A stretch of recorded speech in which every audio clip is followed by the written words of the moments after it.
এখানে আমি পিষে নিচ্ছি। এখন যে টমেটোগুলো বাজারে পাওয়া যায় সেই টমেটোগুলো কাটলে ভিতরে একটু শক্ত দেখা যায়, সেজন্য আমি কি করি, টমেটোকে সিদ্ধ করে নিয়ে অল্প একটু লবণ দিয়ে আমি এভাবে সিদ্ধ করে রাখি। তারপর একটু একটু করে আমি তরকারিতে দিই, আর কোনো সমস্যা হয় না। একদম শক্তগুলো দেখতে ভালো লাগে না। এভাবে আমি টমেটোকে পেস্ট করে রাখি। এখানে আমি যে বাটা মিক্স ব্যবহার করি সেই বাটা মিক্স পেঁয়াজ, আদা, রসুন, কাঁচামরিচ, পেঁয়াজ থেকে একটু কাঁচামরিচ, রসুন, আদা পরিমাণ মতো কম দিয়ে একটা পেস্ট তৈরি করে নিই। এটা হচ্ছে আমার বাটা মিক্স। দিয়ে দিলাম কড়াই বসিয়ে সাদা তেল। হ্যালো এভরিওয়ান, আসসালামু আলাইকুম। শিরিনপুলাতে সবাইকে স্বাগত। ভিডিওটি দেখতে হলে একটা লাইক দিয়ে দেখতে পাবেন এবং পাশে থেকে সাপোর্ট করে চ্যানেলটি সাবস্ক্রাইব করে দিবে, বেল বাটনটি অন করে দিয়ে ভিডিওটি নোটিফিকেশনগুলো দেখে নিতে পারেন। এতে এভাবে আমি বাটা মিক্স দিয়ে, টমেটো সস দিয়ে, লবণ, হলুদ, মরিচ মশলা যার পরিমাণ মতো দিয়ে আমি একটা রান্না করব। সেজন্য পরিমাণ মতো দিয়ে আমি অল্প একটু পানি দিয়ে মরিচ মশলাগুলো কষিয়ে নিচ্ছি।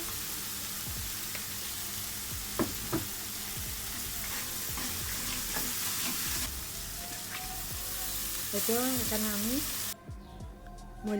মোরালা মাছ রান্না করতেছি।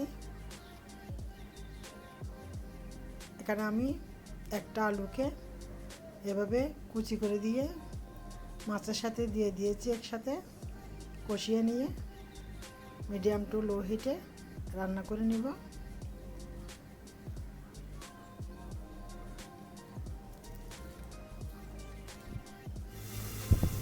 এখন একদিন পর করে ভিডিও দিয়ে একটু কাজের চাপ, সেজন্য আপনারা ভিডিওটি না টেনে দেখবেন এবং ব্লগে সাথে থাকুন। সুন্দর সুন্দর ভিডিও দেখতে হলে ব্লগ চ্যানেলটি সাবস্ক্রাইব করে রাখুন। এই তো মোটামুটি যা পরিমাণ মতো জল দিয়ে আমি এটা মিডিয়াম টু লো হিটে রান্না করে নিব। খুবই স্বাদ মূল্যা মাছ, এভাবে রান্না করে খেয়ে দেখতে পারেন।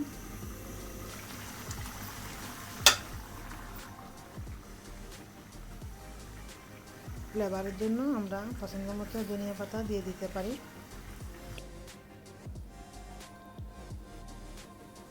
এবং লবণ চেক করে নিয়ে ডেকে রান্না করে নেব।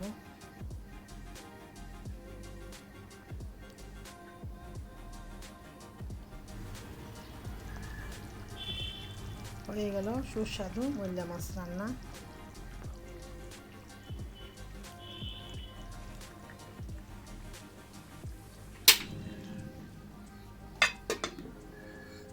আরও টুকটাক ঘর গৃহস্থের কাজ আপনাদের সাথে শেয়ার করতেছি।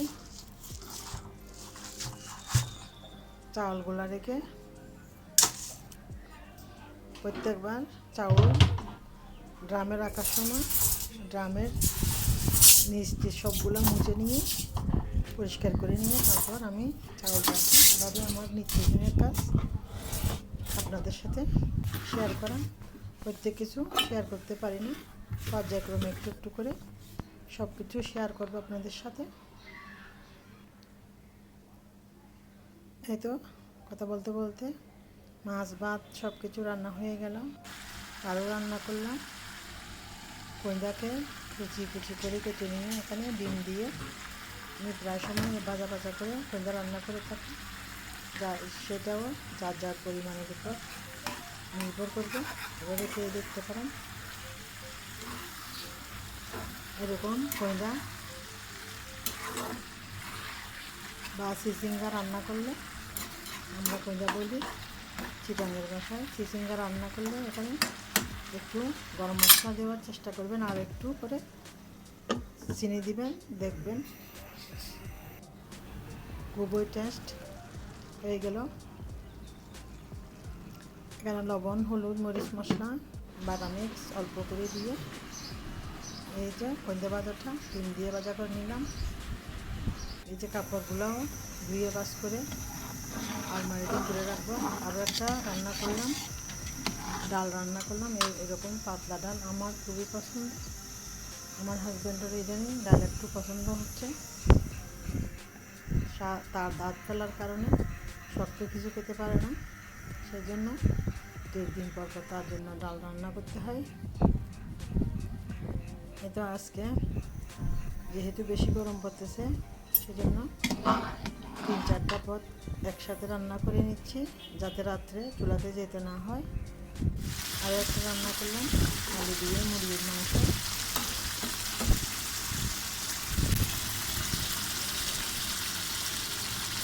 এভাবে আমার নিত্যদিনের কাজ আমাকে একাই করতে হয়।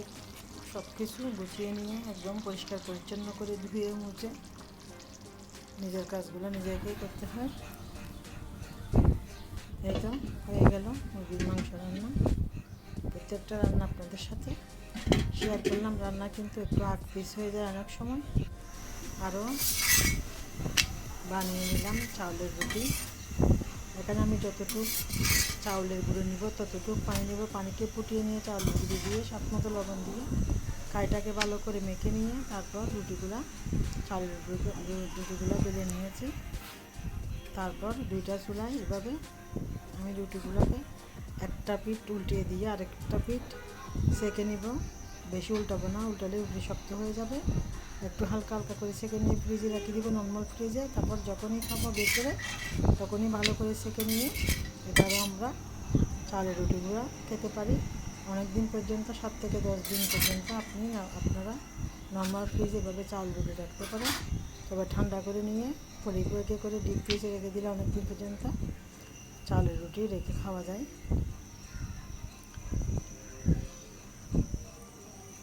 সকাল বিকালের নাস্তায় চাউলের রুটি। যেহেতু পরিবারের মানুষ কম, সেজন্য অল্প অল্প করে বানাই।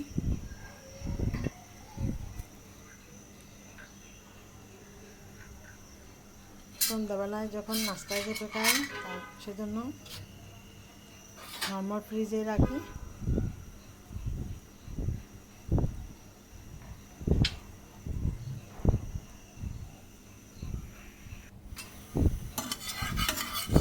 দুইটা চুলায় একবারে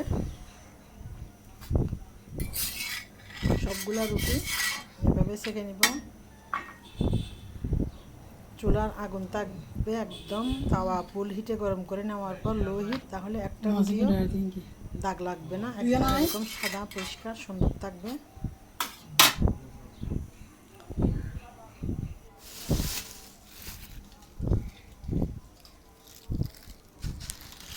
আপনাদের সাথে একটা জিনিস আজকে শেয়ার করতেছি।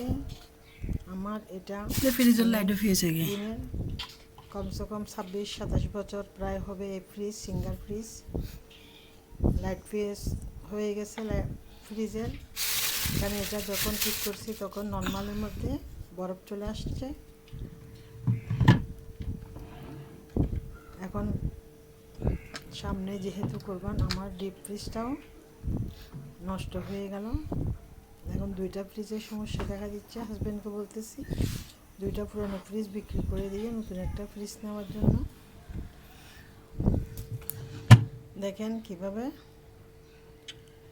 নর্মালের মধ্যে এভাবে বরফ এসে যায়, বরফটা নিজে নিজে আপনি গলে গিয়ে এটা ছুটে যায়। আবারও বেশ কিছুদিন পর আবার এভাবে বরফ হয়ে যায়।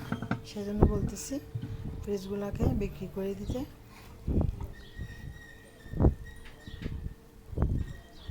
এখন ডিপ ফ্রিজটাও নষ্ট হয়ে গেল। একটা ফ্রিজ ঠিক করে নিতে 8 থেকে 10,000 টাকা খরচ পড়ে যায়। এটা মিস্ত্রি দেখে গেছে 8,000 টাকা নাকি লাগবে, সেজন্য হাজব্যান্ডকে বলতেছি বিক্রি করে দেওয়ার জন্য।